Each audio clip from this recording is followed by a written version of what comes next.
কি চাই? কৈফিয়ত নিতে এসেছি। এখনো কৈফিয়ত? আর ওসব তুমি মিটিয়ে দিয়ে এসেছি। আমি কি আপনার মডেল, আপনার প্রণয়িনী, না পরিহাসের পাত্রী? কেন কেন আমার অমন ছবি এঁকেছেন বলতে পারেন?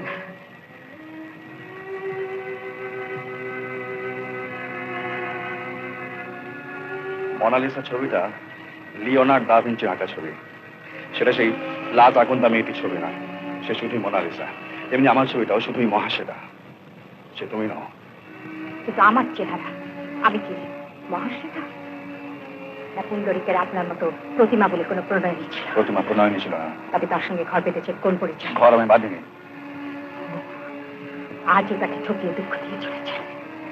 এতগুলো জীবন নিয়ে খেলা করার অধিকার আপনাকে কে দিয়েছে? প্রতিমাদিকে গিয়ে বলবো? মীরা, যেও না। মীরা, প্রতিমাদিকে আমার দরকার। মীরা, যেও না।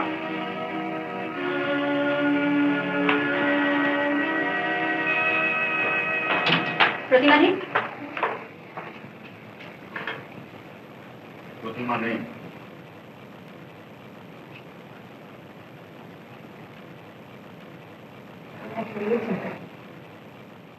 সে নিজে থেকেই সরে গেছে।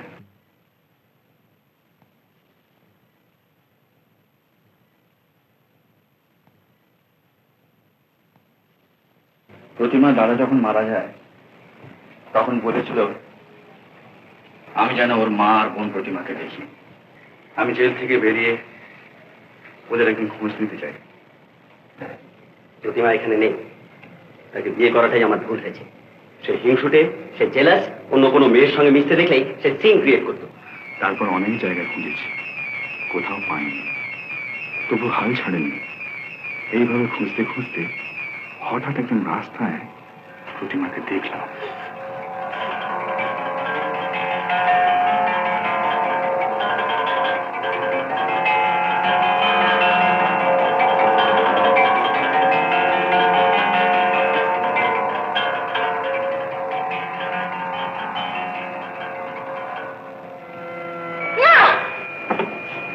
কে? আমি বিনয়।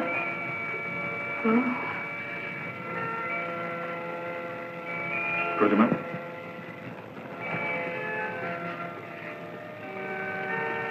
এসো এসো না।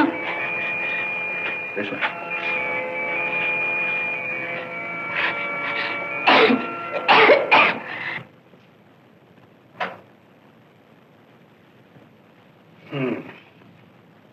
টিভি, দুটো ফুসফুসি জখম হয়েছে, কিন্তু এই যাত্রা বেঁচে যাবে। কিন্তু বিনু, ওকে ঠিক মতো ভালো করে তুলতে হলে ওকে কোথায় বাইরে নিয়ে যাও আর হালকা কাজকর্ম দাও। ওকে সব সময় সাহস যোগাবে, বাঁচার তৃষ্ণা বাড়িয়ে তুলবে। এই দরকার হয় মিথ্যে করে ঘর সংসারের স্বপ্ন দেখাবে। ওটাই ওর পক্ষে সঞ্জীবনী বা বাঁচবার একমাত্র মন্ত্র বলতে পারো। এই তোমার ঘর, এই আশ্রমে তুমি সবচেয়ে বড়। এই আশ্রমের ছেলেদের তুমি মামনি হয়ে থাকবে। বস। আর শোনো, তোমাকে অতীত ভুলতে হবে। তোমাকে ভাবতে হবে তুমি কুমারী, তোমার আবার ঘর হবে, আবার সংসার হবে। তবুও মাঝে মাঝে অসুস্থ হয়ে পড়লে প্রতিমার ভয় হতো, আর ওকে বাঁচাবার জন্য আমাকে প্রায় মিথ্যে কথা বলতে হতো।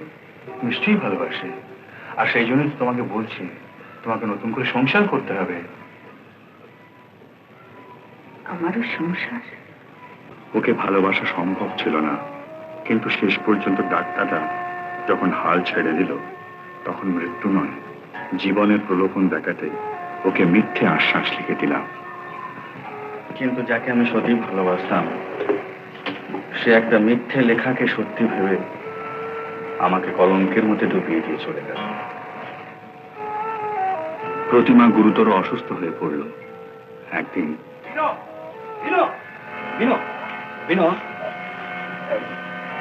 শিগগিরই এসো।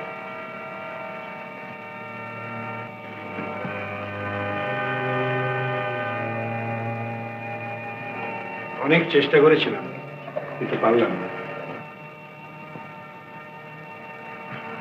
আমিও অনেক চেষ্টা করেছিলাম ডাক্তার, তুমি যা যা বলেছিলে সবকিছুই করেছিলাম, তবুও বাঁচাতে পারলাম না। এমনকি নীরা যেদিন চলে যায় শুধু ওর শান্তির জন্য, আমি তাও সহ্য করলাম।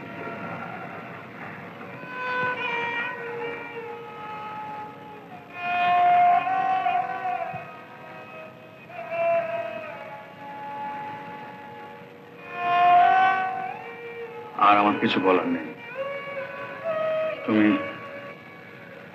তুমি চলে যাও।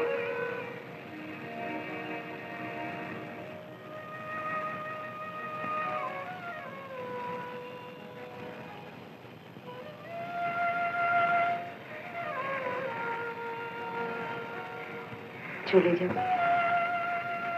আমার আমার সত্যিকারের কোথাও যাবার জায়গা তো নেই। নিজের ক্ষমতায় যে জায়গাটুকু করেছিলাম, মান বাঁচাতে সে চাকরি হারাতে হয়েছে, আমাকে পালিয়ে আসতে হয়েছে। মহাশ্বেতা, তোমার ছবি, তুমি আমার নিজের হাতে গড়া জগৎটাকে ভেঙে চুরমার করে দিয়েছ। আমার ছবি তোমাকে তোমার নতুন জগৎ থেকে সরিয়ে এনেছে, কিন্তু তুমি আমার গড়া আশ্রম, আমার শেষ রক্তবিন্দু দিয়ে গড়ে তোলা আদর্শ, আমার পুরনো পৃথিবী, আমার আজীবনের সাধনার জায়গা থেকে আমাকে নিরাশ্রয় করে দিয়েছ। যাকে বড় হওয়ার সমস্ত সুযোগ আমি দিয়েছিলাম, যাতে আমার সমস্ত স্বপ্ন, এমনকি আমার জীবন পর্যন্ত সঁপে দিয়েছিলাম, সেই তুমি কেমন করে পারলে আমাকে সব দিক থেকে এমন করে নিঃস্ব করে ফেলতে?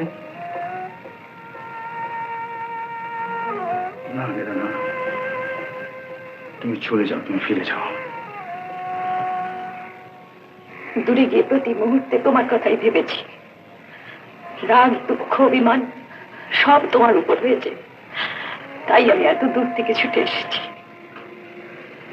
কিন্তু আমার ফেরার কোনো পথ নেই, আমি অসুস্থ, একমাত্র মৃত্যু ছাড়া আর আমার কোনো কামনা নেই। তুমি আমার স্বপ্ন, আমার প্রেম, আমার,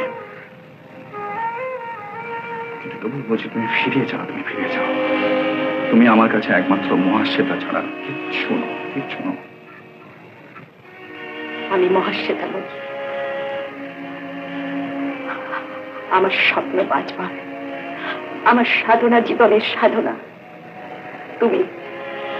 তুমি আমার সব, আমার সর্বস্ব। এ কথা তুমি আজও বুঝতে পারোনি। তাই কি তুমি আমার কলঙ্ক দিয়ে গিয়েছিলে? সে কলঙ্ক আমি তোমাকে মুছিয়ে দেব। আমি তোমাকে ফিরিয়ে নিয়ে যাব তোমার স্বপ্নে গড়ে আশ্রমে। তোমাকে বাঁচতে হবে, আমাকে ক্ষমা করতে হবে। তোমাকে অভিমান করে আমি মুক্তি দিতে পারি না।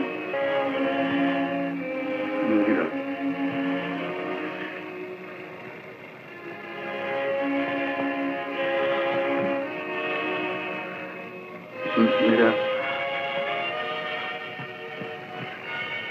বলো,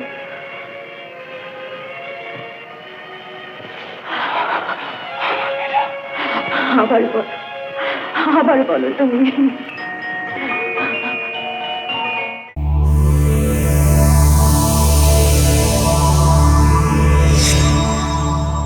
উত্তম কুমারের সেরা সিনেমা দেখতে হলে ডাউনলোড করুন ক্লিক অ্যাপ।